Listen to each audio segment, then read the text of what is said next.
Bonjour à tous, on va continuer la correction du TD sur la laveuse. Si vous tombez sur cette vidéo par hasard, sachez que le TD est disponible gratuitement dans la description. Je vous invite donc à le faire et nous, on passe à la correction de la question 6. Donc dans la question 6, il va falloir se servir du sujet pour compléter le schéma bloc qui nous est proposé. Pour cela, on se rend dans le paragraphe de description de l'asservissement où il y a une liste avec différents points qui nous expliquent comment réaliser l'asservissement du système en vitesse. Donc dans le premier point, on nous dit que le correcteur de fonction de transfert C2P fournit la tension de commande V alpha du convertisseur statique. On retourne sur le schéma bloc et on cherche V alpha. Et on sait que le correcteur fournit la tension V alpha.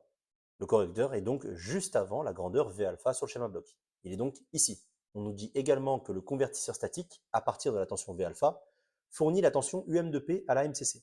Cette expression, elle est déjà fournie dans le schéma bloc. C'est l'expression que l'on voit qui vaut 2,5 sur 1 plus 0,05P. Le prochain point nous parle de la MCC, modélisée par sa fonction de transfert HM2P, et HM2P, on l'a déjà calculé à la question 4. Donc HM2P lie UM2P à oméga M2P, avec oméga comme sortie. On peut donc compléter le bloc avec la fonction de transfert HM2P définie précédemment. Je vous rappelle qu'à la question 5, nous avions également simplifié la fonction de transfert de HM2P en négligeant taux E devant taux EM.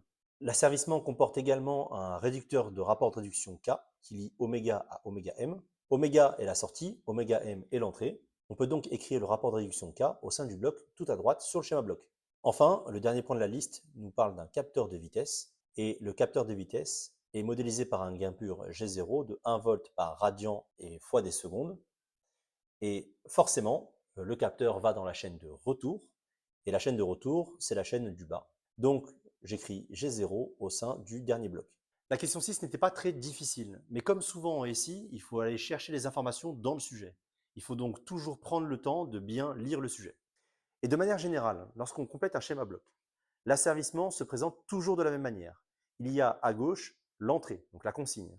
Ensuite, on va retrouver un gain qu'on appelle le gain d'adaptation. Après le gain d'adaptation, on retrouve le comparateur. Directement à la sortie du comparateur, il y a le correcteur. Puis, de la sortie du comparateur jusqu'à la sortie du système, on retrouve le processus. Le processus, c'est l'ensemble des blocs qui modélisent la chaîne d'énergie-puissance du système. Et enfin, la chaîne de retour, elle est composée des différents capteurs. Et donc, connaissant l'architecture globale des schémas blocs, ça vous aidera à remplir les prochains schémas blocs que vous aurez à faire. On passe maintenant à la question 7, où on va évaluer les performances de la MCC.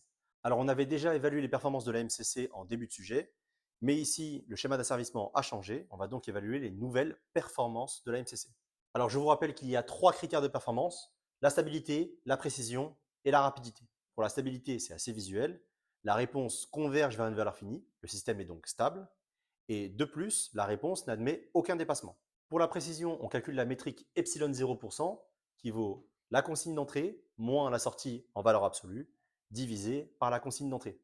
Ici, 200 moins 80 environ par lecture graphique sur 200, ce qui fait 60% d'erreur. Et enfin, pour la rapidité, il faut mesurer le temps de réponse à 5%.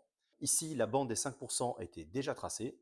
On vient donc lire le temps nécessaire pour que la sortie rentre dans la bande des 5% et n'en sorte plus jamais. On lit donc 4,8 secondes environ.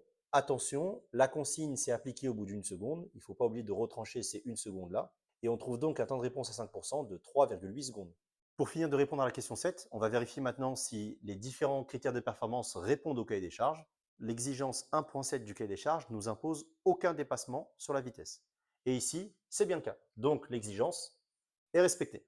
Concernant la précision, l'exigence 1.6 nous impose une précision de l'ordre de plus ou moins 10%. Ici, ce n'est pas le cas. La précision, elle, vaut 60%, donc l'exigence n'est pas respectée.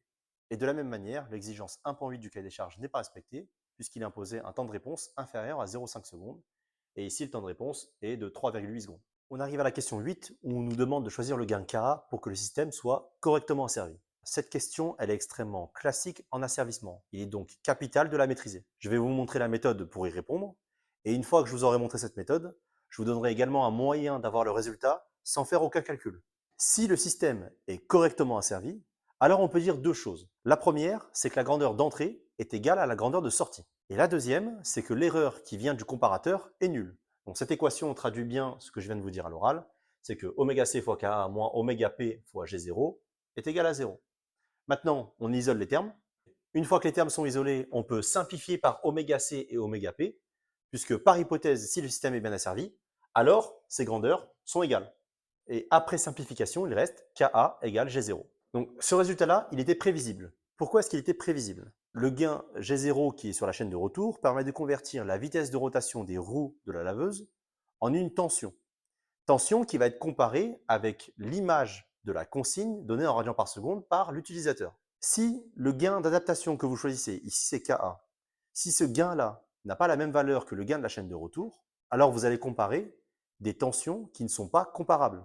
Puisque par exemple, ici le gain G0 vaut 1 volt par radian par seconde, si le gain Ka vaut 2 volts par radian par seconde, cela veut dire que pour chaque radian par seconde de vitesse de consigne, vous aurez 2 fois trop de tension par rapport à la tension ici du capteur.